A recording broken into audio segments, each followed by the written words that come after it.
Good morning, friends. On behalf of Buckman Bridge Unitarian Universalist Church, or as we say, BBUUC, I welcome you to our worship service today. I'm Donna Zimmerman, your worship associate, and my pronouns are she and her. For the health and safety of our congregation, we continue to hold these virtual services until our church building reopens for live services planned for September. Since we are no stranger to rising to the occasion, we have found many ways to stay connected as a congregation through these challenging months. We have used Zoom for classes, meetings, socializing. We stay connected through our website, social media, emails. We are a resilient community of people who will not let the challenges of the pandemic hold us back.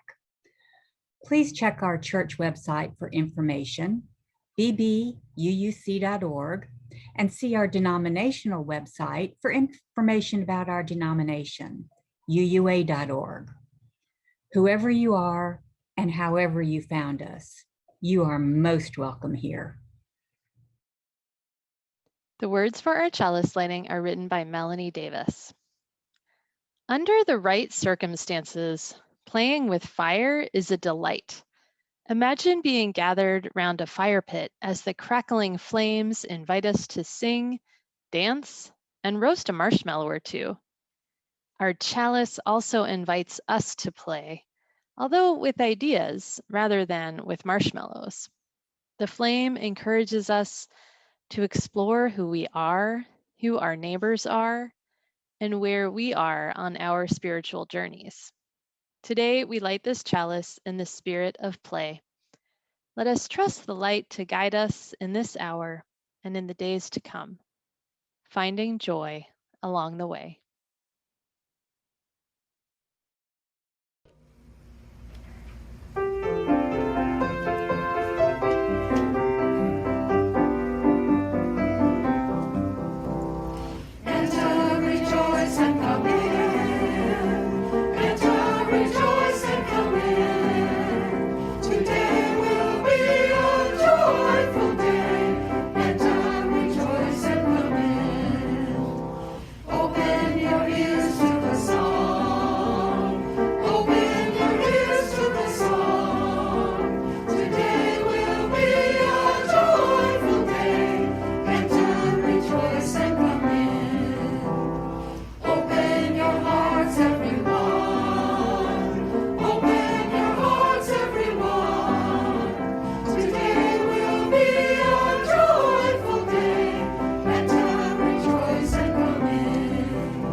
Good morning and welcome to the Wonder Box. I wonder what's in our box today. Take a guess. Just let your imagination soar. Okay, let's look. Are you ready? Dun, dun, dun. It's a dinosaur. Roar. Do you like to play with dinosaurs? I know someone who does, and his name is James. Today, I'm going to tell you a true story about a parent who needed to learn a lesson and a very patient child who kept trying to teach his parent something important, even though sometimes us parents are very slow learners. This little boy was 10 years old and his name was James. James's father was the kind of dad with a plan. Every Saturday, James's father would get James out of bed early and tell James the big plan for the day. And it often was a plan that involved packing up the car and driving to a lesson or to a practice, sometimes both. It often included going to someone's house for a birthday party. So that meant going to Target to buy a birthday present. And most Saturdays also came with a list of errands, like grocery shopping, buying new socks, heating the cat food. Oh, and stopping at Home Depot, since it's right next door to the Target, to buy flowers and whatnot for the yard. James's dad wanted to be sure to get all the chores done because on Sunday they had church and they needed to squeeze in planting the flowers and cleaning the bathroom and getting the laundry done on Saturday. How many of you think this sounds like a great Saturday? How many of you think this sounds like a busy Saturday? How many of you think this sounds way too busy? Well, James would have raised his hand for too busy also. And in fact, he told his dad every Saturday that he didn't want to do all those things on the list. He just wanted to stay home. He didn't want to go to soccer and he didn't want to go to Target, and he really didn't care if he got new socks or not. And he didn't care if they bought ingredients for the dinner because he just wanted to have grilled cheese sandwiches and carrot sticks. Ooh, maybe with a side of ranch dressing. Yum. James told his father this for 25 Saturdays in a row. And his dad, well, never listened. One Saturday, James just could not bear to get out of bed to do all the things on the list. And, well, he refused to come downstairs for breakfast. And his dad said if James didn't get out of bed immediately, he would be grounded for the whole day. But James got his feelings hurt and he was mad and he was tired. And so he didn't get out of bed. And his dad said, I mean it. If you don't get out of bed, you will be grounded for the whole day. And still, James didn't get out of bed. So his dad looked really exasperated and he said, I'm sorry, James, but you're grounded for the whole day. And James said, that's not fair. And he closed his bedroom door and sat with his back against it. James stayed in his room for a long time. He read his comics, he built Legos, and he played with his dinosaur. And his dad stayed in the kitchen and read the paper at the table. And then he called Grandma to say hi because he had the time to. And he talked to her for a long time. And then Grandma asked to speak to James. So James came downstairs to talk with her on the phone. And when they hung up, he and his dad decided to play Battleship and Crazy Eights. Awesome game of Crazy Eights. And then it was already past lunchtime and they didn't really have anything in the fridge except for cheese and bread and carrots. So they made grilled cheese sandwiches and then they cleaned up the kitchen. James even learned how to turn on the dishwasher. Since James was still grounded, they decided they would work on the jigsaw puzzle together that they had set up. And then for dinner, guess what? They had grilled cheese sandwiches again with carrots and a side of ranch dressing. And in the middle of dinner, James's dad said, what a great Saturday this has been. Thank you. And James said, for what? And James' dad said, for grounding me. James said, you're welcome. Sometimes the best lessons come unexpectedly when we let ourselves just be in the moment and play. I wonder, are you making time for play? And with this, our story is told. Until the next time. A hallmark of a community is support for one another. Celebrations shared are magnified, and concerns shared are held in tender care. We light a candle of concern with thoughts and prayers for Ken and Karen C. and their son John. Karen and Ken flew to Toledo to spend some time with John, and we wish them sacred moments and safe travels. We light a candle of thanks that Jacksonville did not have major effects from Hurricane Elsa, and a candle of concern for those who have been impacted. And we light a final candle for the joys and concerns that remain in the quiet sanctuary of our hearts. BBUUC is a shining beacon of love in our community. The combined sharing of our time and talents shows our UU principles in action. In the same way, our financial support keeps the church healthy and gives a strong foundation for all the good we do for our members and the community. Thank you for your ongoing pledge commitment. The Sunday plate offering for the month of July will be directed to the capital campaign, Paying It Forward. We are committed to an early payoff of the church's mortgage no later than November 1st of this year. This will free up funds to use in our operating budget through 2030 to grow our ministries of love and care. The capital campaign has received a very generous offer of $50,000 in matching funds to help make this happen. This is a huge step in our goal of obtaining almost $113,000. The church website has a section showing the many ways you can make your pledge, and you can designate your plate offering today by clicking our PayPal link on this YouTube page. Thank you for your faithful generosity.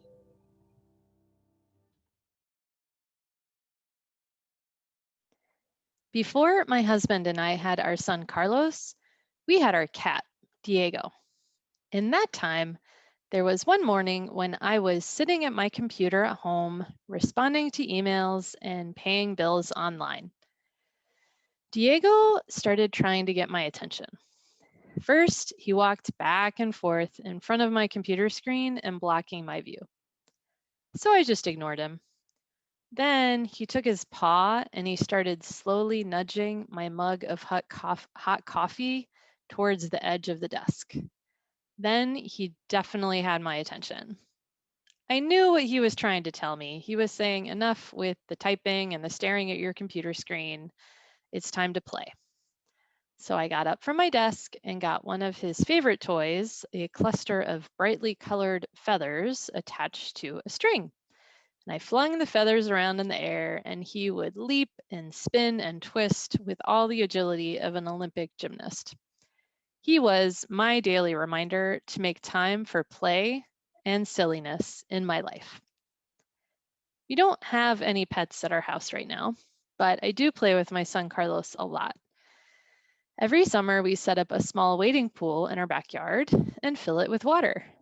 Carlos is so happy experiencing this simple pleasure of playing with water in the backyard. He loves to run across the yard and jump into the pool. He loves to splash the water with his hands and blow bubbles. The whole time he's playing, he has a huge smile on his face. Sometimes I will turn the garden hose with the spray nozzle on and spray water in his general direction. So he lets the cold water touch his hands or his feet, and then he laughs and runs away. When I see how much fun he's having just playing with water in the yard, it brings me a lot of joy. Play is an opportunity for me to just let go of my worries, to be present in the moment, and to find joy. Finding time for play is important, not only in our individual lives, but also in the lives of our communities. Playful celebrations can strengthen our connections to one another and sustain us in our day-to-day lives. This is something that I learned when I lived in South Texas for 2 years, shortly after I graduated from college. I went to Texas with the Brethren Volunteer Service, a project of the Church of the Brethren, a liberal Christian denomination. I lived in the town of Harlingen, about 15 miles north of the US-Mexico border and about 30 miles west of the Gulf of Mexico. I worked as a paralegal at Proyecto Libertad, a nonprofit law office serving low-income immigrants from Mexico and Central America. As a lifelong Unitarian Universalist, I wanted to put into practice my values of justice and compassion through service to those who are marginalized in our society. In my work as a paralegal, I helped those who were eligible for immigration benefits navigate the complexities of United States laws and regulations. In the most rewarding cases, I worked with women who were the victims of domestic violence, and I helped them secure legal status without the help of their abusive US citizen spouses.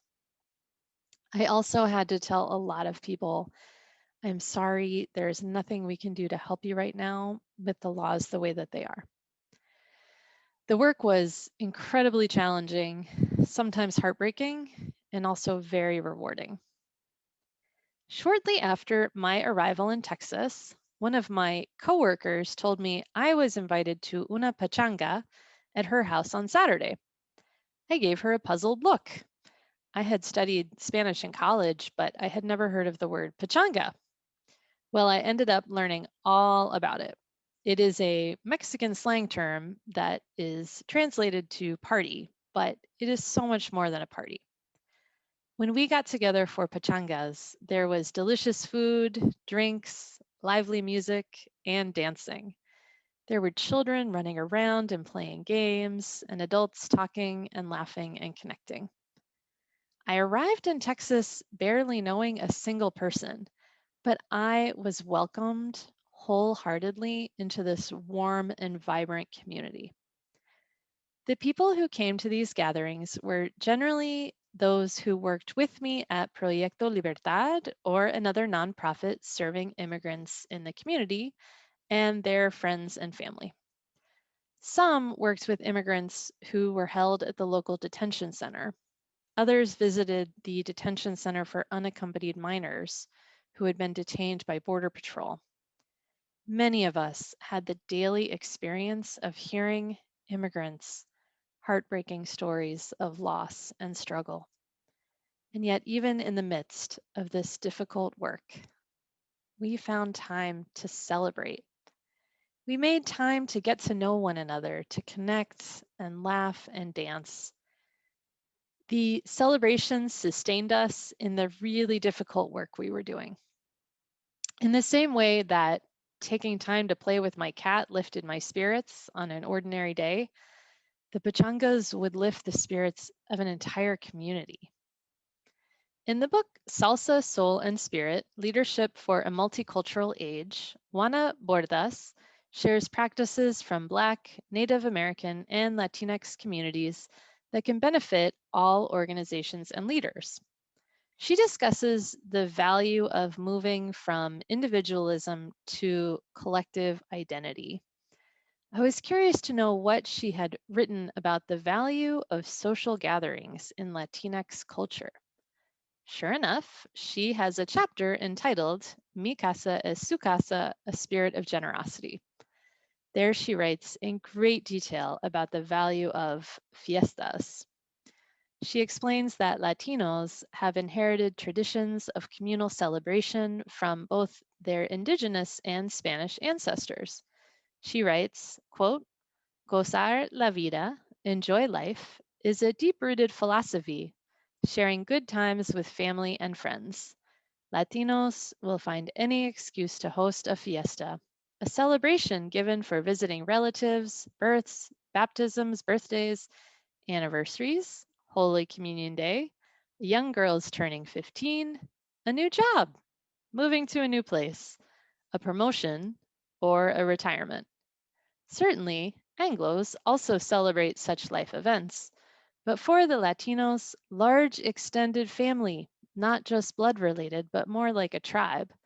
The fiesta is not a small intimate dinner, but a community celebration. End of quote.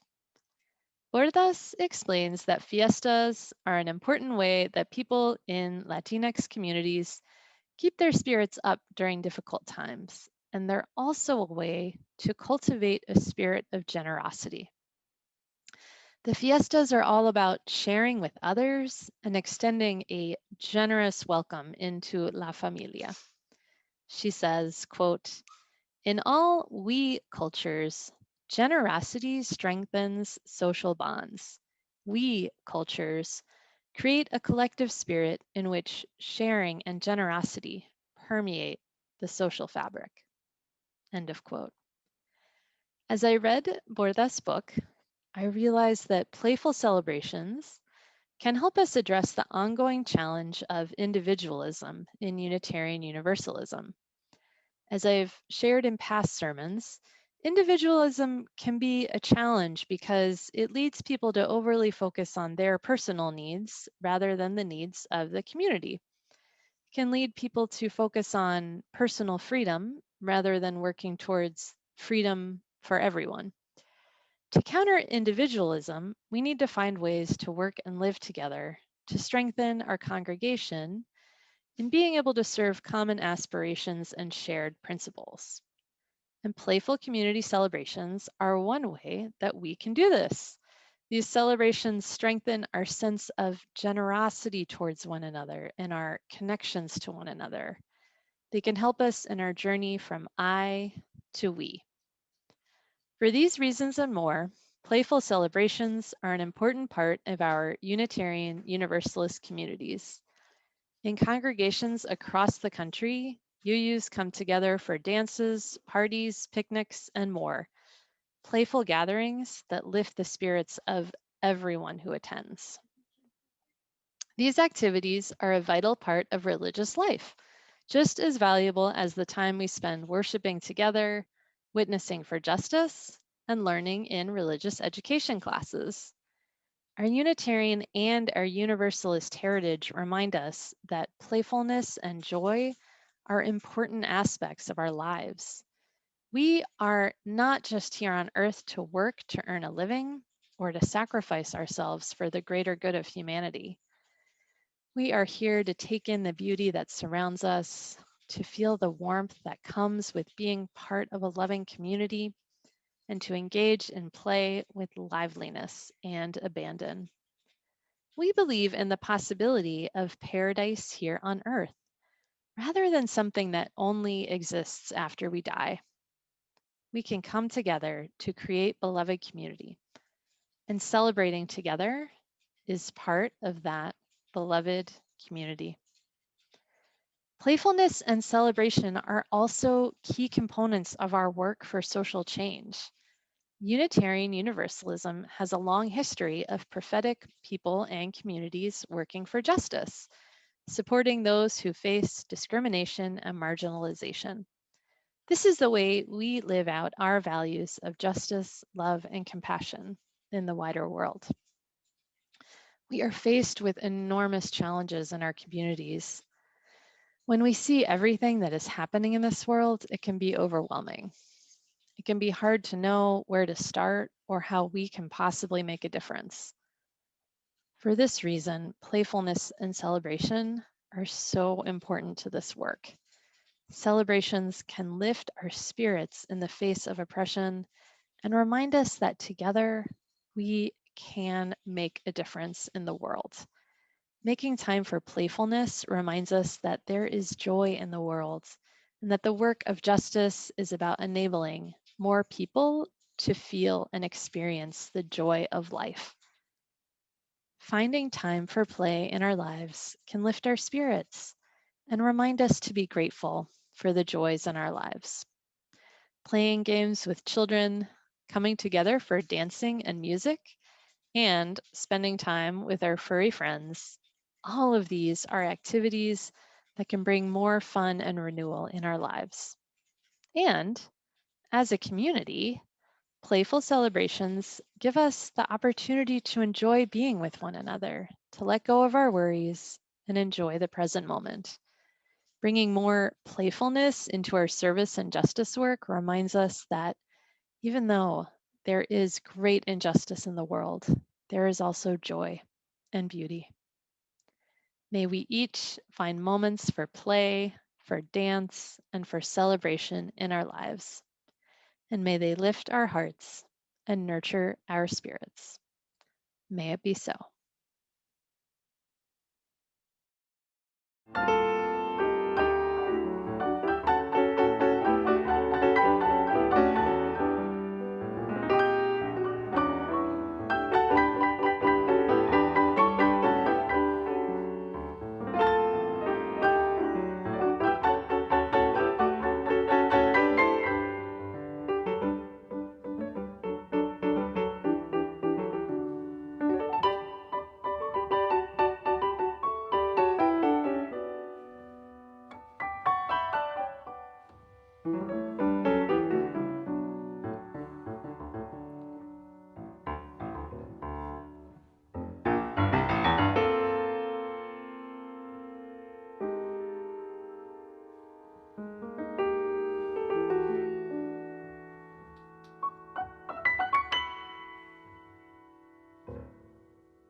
Our closing words are written by Susan Carlson. We leave blessed by our connections to one another and to the spirit of life. Walk lightly, that you see the life that is below your feet. Spread your arms as if you had wings and could dance through the air. Feel the joy of the breath in your lungs and the fire in your heart. Live to love and be a blessing on this earth. Go in peace. Amen.